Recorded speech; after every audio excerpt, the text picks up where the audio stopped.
చందమామ కథలోని యక్షపర్వతం అనే సీరియల్ కథ 8వ భాగం చెప్పుకుందాం. ఆకలిగొని ఉన్న సింహం భయంకరంగా గర్జిస్తూ వచ్చి మీద పడగానే పూజారిని భృత్యులు భయంతో వణికిపోయి చావు కేకలు పెడుతూ సింహానికి అందకుండా పారిపోవాలని చూశారు. కాని సింహం వాళ్ళ మధ్యపడి నోటికి అందిన వాడినల్లా పట్టి విదిలించసాగింది.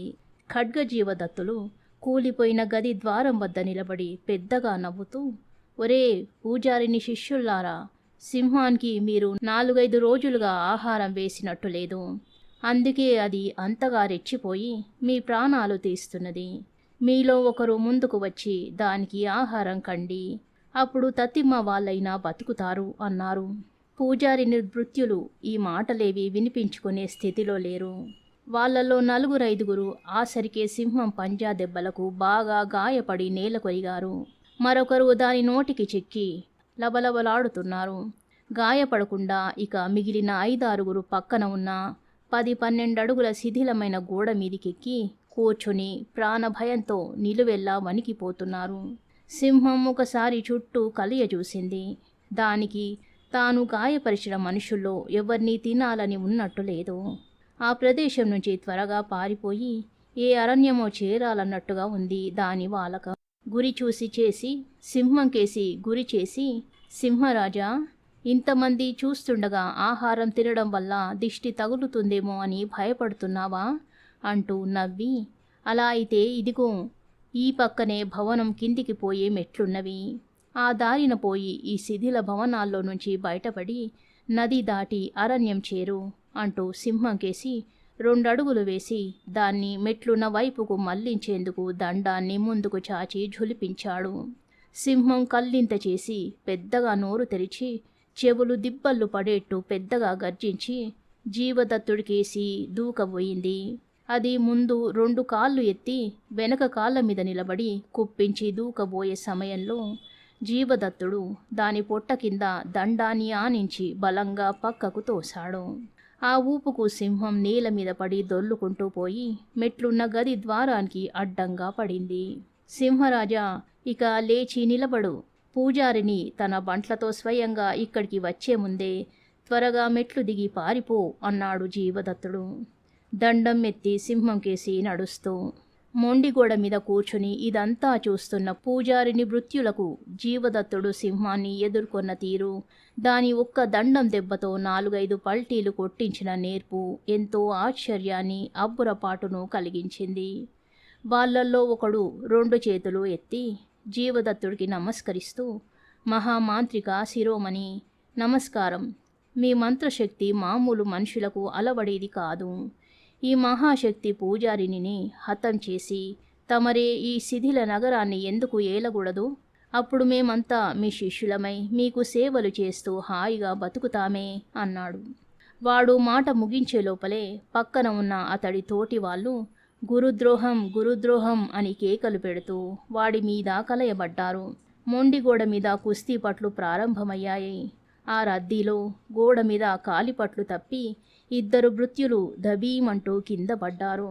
మెట్లకేసి దిగపోతున్న సింహం ఒక్కసారిగా అదురుకుని తల తిప్పి చూసి చిన్నగా గర్జిస్తూ వాళ్ళకేసి రాబోయింది. జీవదత్తుడు దండం పైకెత్తి సింహాన్ని అదిలిస్తూ, ఇక మెట్లు దిగి నీ దారిన నువ్వు పో. అనవసరంగా పూజారిని శిష్యుల పోట్లాటలో తలదూచి చిక్కుల పాలు కావద్దు అన్నాడు. సింహానికి ఆసరికి జీవదత్తుడి చేతిలోని దండం అంటే భయం పట్టుకున్నది. ఇంతవరకు 2 సార్లు దాని దెబ్బతిని ఉండడంతో అది చిన్నగా గుర్రుమంటూ తిరిగి చూస్తూ మెట్లున్న గది ద్వారం దాటిపోయింది. అప్పటి వరకు జరుగుతున్నదంతా మౌనంగా చూస్తూ ఉన్న ఖడ్గవర్మ, జీవా, ఇక మనం మాత్రం ఇక్కడెందుకు? పూజారిని శిష్యులు శిగపట్లు పట్టుకుని కింద మీద పడుతున్నారు. ఇప్పుడు మనకు అడ్డగించే వాళ్ళెవరూ లేరు. ఈ దిక్కుమాలిన శిథిల భవనాలను వదిలి తిరిగి అరణ్యం చేరుదాం అన్నాడు. అలాగే చేద్దాం. మనం కూడా సింహం వెళ్ళిన దారినే పోయి మనం ఇక్కడికి వచ్చిన గుహ ద్వారాన్ని చేరగలమో లేదో చూద్దాం అంటూ జీవదత్తుడు బయలుదేరాడు. ఆ శిథిల భవన ప్రాంతాల్లో ఇక తమను ఎదిరించే వాళ్ళు ఎవరూ లేరనుకోవడంలో ఖడ్గవర్మ పెద్ద పొరపాటు చేశాడు. అతడు జీవదత్తుడు బంధ విముక్తులు కావడం సింహం పెద్దగా గర్జిస్తూ పూజారిని మృత్యుల్లో కొందరిని గాయపరచడం అంతా పూజారినికి బతికి బయటపడి పారిపోయి వచ్చిన ఒక మృత్యుడి ద్వారా తెలిసింది. ఆ వార్త వింటూనే పూజారిని కల్లెరజేసి చేతిలోని శూలాన్ని జులిపిస్తూ, మహాభూత, ఇదేమి వింత, ముసలి పూజారి అంత వాణ్ణి నా మంత్రబలంతో ఓడించి చీకటి కొట్లో బంధించానే, అటువంటి నా మీదికే ఇద్దరు మానవులు దండెత్తి రావడమా, నా రాజ్యంలోనే జొరబడి నా శిష్యుల్ని కొట్టి గాయపరిచి నన్ను అవమానించడమా, ఇది సహించను. ఒరే శిష్యధాముల్లారా, బయలుదేరి ఆ ఇద్దరు మానవ పురుగులు ఎక్కడున్నారో చూపండి అన్నది. ఖడ్గజీవదత్తులు సింహాన్ని హడలగొట్టిన తీరు, అంతకుముందు మాంత్రికుణ్ణి జడల భూతాన్ని పెట్టిన బాధలు చూసిన శిష్యుల్లో ఇద్దరు గడగడలాడిపోతూ మహాశక్తి పూజారిని, ఆ మానవులిద్దరూ మహాసత్వుల్లాగా గొప్ప మంత్రవేత్తల్లాగా కనబడుతున్నారు. వాళ్ళు మన ఆస్థాన మాంత్రికుణ్ణి జడల భూతాన్ని మృత్యులు మాట ముగించే లోపలే పూజారిని వాళ్ళల్లో ఒకడిని శూలంతో వెన్ను మీద పొడిచి, నోరు ముయ్యండి తాగుబోతు వెదవల్లారా, వాళ్ళిద్దరినీ ఇప్పుడే పట్టి మహాభూతానికి బలి చేయబోతున్నాను, ముందుండి దారి తీయండి అన్నది పళ్ళు కొరుకుతూ. మృత్యులు ముందు బయలుదేరారు. వాళ్ళందరికన్నా కొంచెం ముందుగా మాంత్రికుడు వాడి జడల భూతం పెద్ద పెద్ద అంగాలు వేస్తూ నడవసాగారు. గురువో, వాళ్ళిద్దరినీ పట్టుకుని ఒక్కసారి విరుచుకు తింటాను అన్నది జడలభూతం మాంత్రికుడితో. అలాంటి పొరపాటు పని చెయ్యకురా శిష్య. మన శిథిల నగరంలో జొరబడిన ఆ ఇద్దరు కుర్ర కుంకలు పూజారిని ఒక్కలనొక్కలు ఎదురుపడితే మన పూజారిని ఓడిపోతుందన్న నమ్మకం నాకు కలుగుతున్నది. అప్పుడు మనమే ఈ శిథిల నగరానికి రాజు మంత్రి అయిపోతాం. ముసలి మాంత్రికుణ్ణి చీకటి కొట్లో నుంచి బయటకు తీసి అతడి దగ్గర మరికొన్ని మంత్ర విద్యలు నేర్చుకుందాం అన్నాడు మాంత్రికుడు చిన్న గొంతుతో. జడలభూతం ఆ మాటలకు ఎంతో సంతోషించి, రాజు మంత్రి, బావున్నది గురు అంటూ వెనక్కు తిరిగి చూసింది. పూజారిని ఆమె తత్తిమా శిష్యులు చాలా దూరాన ఉన్నారు. పూజారిని తన మృత్యుల్ని శిథిల భవనాన్ని నగరం ప్రవేశించిన యువకులిద్దరి కోసం గాలించమని ఆజ్ఞాపించింది. కానీ ఆ సమయంలో ఖడ్గజీవదత్తులు శిథిల భవనాల్లోని మరొక ప్రాంతం చేరి అక్కడి నుంచి బయటపడి తిరిగి అరణ్యం చేరేందుకు మార్గం ఏమైనా కనబడుతుందా అని చూడసాగారు. వాళ్ళు సొరంగ మార్గాన వచ్చిన దారి మాత్రం కనుక్కోలేకపోయారు. ఖడ్గ, మనం లోపలికి వచ్చిన దారి వెంట బయటపడే అవకాశం కనబడడం లేదు. పూజారిని శిష్యుల్లో ఒక్కనైనా ఒంటరిగా దొరకపుచ్చుకొని వాడి ద్వారా ఆ మార్గం ఎక్కడున్నదో తెలుసుకోవడం తప్ప మరో ఉపాయం లేదు అన్నాడు జీవదత్తుడు. ఆ శిష్యుల మూక నుంచి కూడా మనం చాలా దూరం వచ్చినట్టుంది. సింహం ఏమైనట్టు? అది అరణ్యం చేరినట్టేనా అన్నాడు ఖడ్గవర్మ. అది మనలాగే ఇక్కడ చిక్కుపడినట్టుంది. మధ్య మధ్య దాని గర్జనలు వినబడడం లేదా నీకు అంటూ జీవదత్తుడు ఒక శిథిల భవనంలోని గది లోపలికి తొంగి చూసి, ఖడ్గా, ఇటురా, అమ్మా దుర్మార్గుల్లారా, దారిపోయే వర్తకుల్ని ప్రయాణికుల్ని దోచి ఎన్ని ధాన్యం బస్తాలు ఈ గదిలో దాచారో చూడు అన్నాడు. ఖడ్గవర్మ కూడా గదిలోకి తొంగి చూశాడు. అతడికి గదిలో ఎత్తుగా పేర్చిన ధాన్యం బస్తాలు కనిపించాయి. వాటిలో కొన్నిటి కుట్లు పగిలి వడ్లు, జొన్నలు, గోధుమలు కిందికి కారి పోగులుగా పడి ఉన్నవి. జడలభూతాన్ని ముందు ప్రయోగించి జనాన్ని భయపెట్టి మాంత్రికుడు, అతడి స్నేహితులు ఈ విధంగా దారిపోయే వాళ్ళ నుంచి తమకవసరమైన తినుబండారాలు అపహరిస్తున్నారన్నమాట. మొత్తం మీద పూజారిని తెలివిగలదిలాగే కనిపిస్తున్నది. ఈ ఎత్తుగడలన్నీ దాని ఆలోచనలే అయి ఉంటాయి అన్నాడు ఖడ్గవర్మ. ఈ ధాన్యంలో ఒక్క గింజ కూడా పూజారిని ముఠా నోటికి అందకుండా చేస్తే ఎలా ఉంటుందంటావు? అప్పుడు కడుపు కాలి వాళ్ళు బతుకు తెరువు కోసం ఈ శిథిల భవనాల నుంచి బయటికి వస్తారు అన్నాడు జీవదత్తుడు.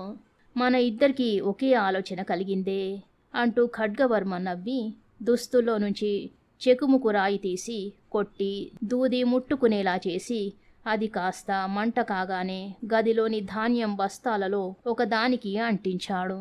ఖడ్గజీవదత్తులు గది ముందు నిలబడి క్రమంగా మంట పెద్దదై ధాన్యం బస్తాలు ఒకదానికొకటి అంటుకుపోవడం చూడసాగారు. 4-5 నిమిషాల్లో గదిలో పెద్ద మంట లేచింది. ధాన్యం కాలి టపటపమంటూ కొంత పేలాయి కూడా గాలికి లేచి వాకిటి వరకు వచ్చి పడసాగాయి. ఈ పేలాలు తిని ఈ దుర్మార్గులు మరి కొంతకాలం ఈ శిథిల భవనాలను అంటిపెట్టుకుని ఉండే అవకాశం ఉంది. ఏం చేయడం అన్నాడు ఖడ్గవర్మ. కొంచెం ఆగు, మంటలు మరి కాస్త లేస్తే అంతా మాడి బుగ్గి బూడిద అయిపోతుంది. కానీ అసలు ప్రమాదం ఈ మంటలు చూసి పూజారిని దాని శిష్యగణం ఇక్కడికి వస్తారు. అప్పుడు జీవదత్తుడు మాట ముగించే లోపలే ధాన్యం బస్తాలు కాలుతున్న గది పక్కగల మరో గది నుంచి ఏదో మానవ కంఠం ఆర్తనాదాలు చేయడం వినిపించింది. ఖడ్గా, ఈ పక్క గది తలుపులు మూసి ఉన్నవి, లోపల నుంచి ఎవరో కేకలు పెడుతున్నారు అంటూ జీవదత్తుడు గదిని సమీపించి తలుపులను బలంగా నెట్టి చూశాడు. ఖడ్గవర్మ అతడి దగ్గరకు పోయి నవ్వుతూ, జీవా, హడావుడిలో నువ్వు తలుపులకు బయట వేసి ఉన్న అంత పెద్ద తాళాన్ని కూడా చూసినట్టు లేదు. నీ మంత్రదండంతో తలుపులు విరగ్గొట్టు అన్నాడు. ఆ వెంటనే జీవదత్తుడు దండమెత్తి తలుపులకు వేసి ఉన్న తాళం మీద బలంగా కొట్టాడు. తాళం పగిలి కింద పడిపోయింది. గొల్లెం పక్కకు లాగి తలుపులను వెనక్కు నెట్టాడు ఖడ్గవర్మ. గదిలో అంతగా చీకటి లేదు. గోడపైన అంత ఎత్తులో ఉన్న ఒక చిన్న కిటికీ నుంచి లోపలికి వెలుగు వచ్చి పడుతున్నది. ఆ వెలుగులో వాళ్లకు గోడలో ఉన్న ఇనప మేకులకు గొలుసులతో కట్టబడి ఉన్న వృద్ధుడొకడు కనిపించాడు. అతడు ఆజానుబాహు, బక్క చిక్కి ఉన్నాడు. పొడవాటి తెల్ల గడ్డం గాలికి రెపరెపలాడుతున్నది. యక్షపర్వతం 9వ భాగం రేపు చెప్పుకుందాం. ధన్యవాదాలు.